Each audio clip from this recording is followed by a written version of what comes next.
C'est une question de vie ou de problème de perpétuer la guerre. Si la guerre se poursuit, c'est plus qu'une guerre, parce que sa victoire est une question de mort, aussi à cause de leur économie, parce que c'est une guerre qui leur donnerait de l'argent.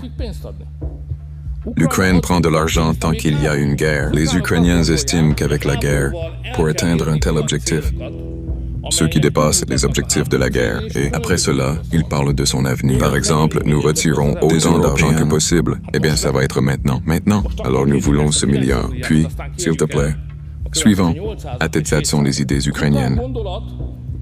Az, cheval.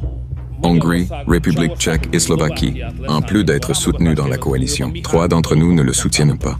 En seulement 1 minute, le premier ministre hongrois Orbán vient de démonter l'imposture de la guerre en Ukraine et du soutien de l'UE à Zelensky.